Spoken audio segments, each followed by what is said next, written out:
जय देवभूमि उत्तराखंड दर्शकों, देखिए आज हमारे YouTube चैनल में कौन आई है, बहुमुखी प्रतिभा की धनी। मैं आपसे चाहूँगी कि कृपया सबसे पहले आप मेरे YouTube चैनल के सभी सदस्यों को, दर्शकों को अपना परिचय दे दें। नमस्कार, मेरा नाम बबीता बनकोटी। मैं जय धामदेव की अध्यक्ष और वासुकीनाग संगठन की अध्यक्षा बनकोट से बोल रही हूँ।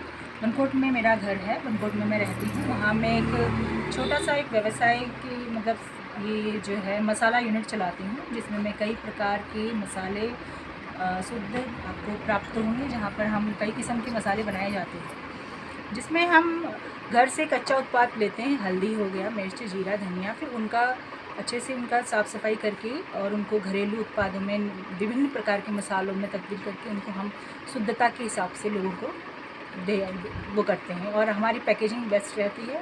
आपको घर के बने हुए अचार मिल जाएंगे, बड़ियाँ मिल जाएंगी, और घर से बना हुआ किस्म किस्म के आपको पापड़ वगैरह मिल जाएंगे। मतलब घर का जो भी होममेड चीज़ होता है वो आपको किस्म किस्म की दालें मिल जाएंगी। पहाड़ी दाल हो गई, मालधान हो गया, ये हमें मतलब हर प्रकार के हम अपने इसमें लोगों को यहाँ अपना शुद्धता के हिसाब से देते हैं। साफ धन्यवाद। देखो, आपने देखा कितनी अच्छी बात बताई इन्होंने। ये शुद्ध मसालों का एक ओर से देखिए व्यापार भी करती हैं, NGO चलाती हैं, और सबसे बड़ी बात हमारे समाज को स्वस्थ बनाने का और स्वास्थ्यवर्धक भोजन के लिए जो मसालों की आवश्यकता होती है उन मसालों को तैयार करके बेचती हैं।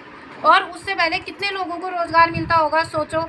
जो लोग हैं खेतों में कृषि कार्य करते हैं, किसी का कृषि कार्य में क्या होता है ना, कभी कभी थोड़ा बहुत ज़्यादा, मान लीजिए जैसे मैं हूँ, मान लो मैं एक किसान हूँ, मेरे पास अधिक मात्रा में, हाँ अधिक मात्रा में, लेकिन हमने अपने लिए भी बचाना, उसके बाद मेरे पास खाली 1 किलो 2 किलो बच गया, तो हम आपको दे देंगे। मान लीजिए आप उसे पीस के तैयार करके बेचोगे ना। हाँ, हमें वही बोलते हैं कि आपके पास कुछ भी अधिक मात्रा में है, जैसे मिर्च हो गया, जीरा हो गया, धनिया हो गया और हल्दी हो गई, आप अधिक मात्रा में है तो आप लाइए हमारे उसमें, हम आपसे लेंगे और इसको फिर हम प्रोडक्ट बना के बेचते हैं। देखो, एक ओर से देखा कृषि कार्य को भी ये बढ़ावा दे। ये तो मेरा एक पार्ट टाइम काम है, साथ में मेरे कृषि का काम भी है, और मेरे गाय बच्चियाँ हैं, मैं भैंस पालन भी है मेरा, भैंस के साथ बैल बकरी सब है। ये तो मैं सारे काम ऑल इन वन करती हूँ, जिस हिसाब से मैं टाइम टेबल से चलने वाली हूँ। देखो, इस चीज़ को सुन के मुझे बहुत खुशी हुई। आप लोग ये देखो, मैं कहती हूँ ना, पहाड़ की महिलाएं जो है कुछ भी कर सकती हैं और बहुत कुछ करती हैं। आज के समय में मैंने शादी करके सीखा है, मतलब मैं तो बचपन से पहाड़ में नहीं रही हूँ, प्लेन्स में रही हूँ। मेरी शादी पहाड़ में हो गई है, तो मुझे ये तो पता नहीं था कि नवरात्रि कैसे चलाते हैं, ये कैसे करते हैं। कभी कभार मम्मी को देखा हमने कि मम्मी ऐसे करते हैं वैसे करते हैं, तो जिम्मेदारी और वो चीज़ आ जाता है ना, प्रेशर, तो हालात और सब चीज़ सिखा देता है। तो इसी हालात और उसकी वजह से थोड़ा थोड़ा करके मैंने गृहस्थी सीख पकड़ी। आज मेरी खुद की भैंस है, बकरी है, बैल है, खेती पूरी टोटल है मेरी। और बनकोट ऐसा क्षेत्र है, हमारी 4 या 7 जगहों की खेती है, हर क्षेत्र में हमारे खेत है, इतने जगहों में हमें ज़्यादा भागी करनी है, और शाम के टाइम पे मैं अपनी दुकान पर जाती हूँ। देखो, इनकी बातों का निष्कर्ष ये निकला कि कोई भी कार्य किसी को जन्म से नहीं आता, बल्कि वो बाद में ही लोगों को देख देख कर सीखता है, अनुभव के आधार पर। ये देखो, बचपन से जिन्होंने कभी गांव नहीं देखा, जिन्होंने खेती बाड़ी या गाय भैंस नहीं देखे, आज की डेट में ये कह रहे हैं कि इन्होंने पशुपालन भी कर रखा है, कृषि कार्य भी किया है, और मसालों का उत्पादन करके लोगों को रोजगार भी दे रही है। तो कितनी अच्छी बात है। देखा, हमारे पहाड़ में जो विशेषकर जो लोग पलायन कर चुके हो, उन लोगों के लिए मैं विशेष कहना चाहूँगी, यदि अगर आप लोग करना चाहें, हम लोग करना चाहें, तो हमारे पहाड़ में किसी चीज़ की कमी नहीं है।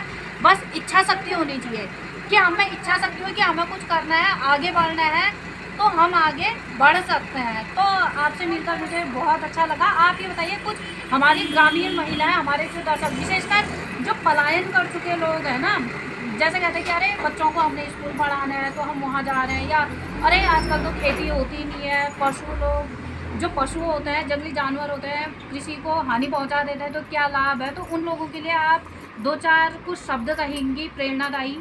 पहली बात तो ये है, महिलाओं को हमेशा कर्मठ होना चाहिए, किसी काम को छोटा या बड़ा नहीं देखना चाहिए, और हालात और सिचुएशन के हिसाब से वो अपने को गाइड करता है। अभी मेरी सिचुएशन ऐसी है कि मेरे 6 मंथ पहले मेरे हस्बैंड की डेथ हो चुकी है, तो मुझे मतलब थोड़ा टाइम लगा डिप्रेशन से थोड़ा बाहर आने में, जिससे कि मैंने अपने को हिम्मत दिला।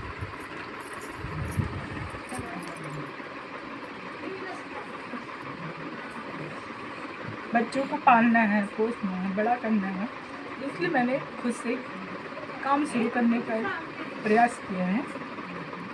अभी काम छोटा ही सही, पर कदम पीछे नहीं करने हैं। ये कि छोटे काम से ही बड़े काम की शुरुआत होती है। मेरा लक्ष्य हमेशा आगे का रहता है, मैं कभी पीछे नहीं मुड़ती देखती।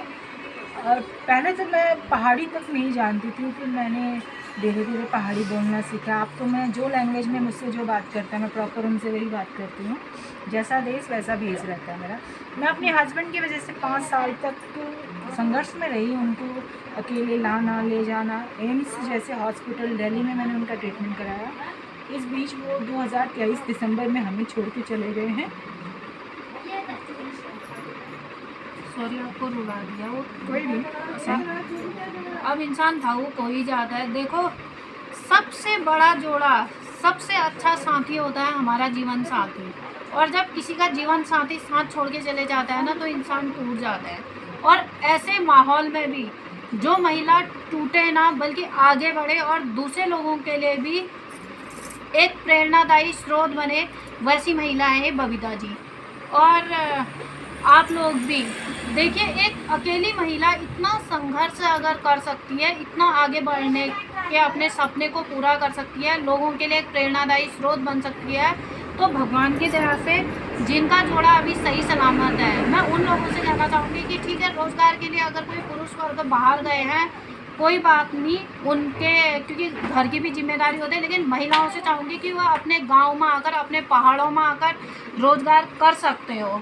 चलिए, आपने बहुत समय दिया, मुझे बहुत खुशी है। बाकी आपको दुख के वो दुख भरे पल याद आ गए, उसके लिए मैं क्षमा चाहूँगी। लेकिन आपका संघर्ष आपने बहुत किया और उस हिसाब से काफ़ी आगे बढ़े हो, और ईश्वर करे और आगे बढ़े। आप जिस प्रकार से अभी यहाँ पर एक छोटा सा इंटरव्यू भूमिलता बोरा यूट्यूब चैनल पर हो रहा है, ईश्वर करे कि एक दिन बड़े बड़े न्यूज़ चैनल वाले आएँ और आपका इंटरव्यू लें, और वो पूरे जो राष्ट्रीय मान्यता प्राप्त न्यूज़ चैनल है उसमें जो है आपका इंटरव्यू आए। बहुत बहुत धन्यवाद।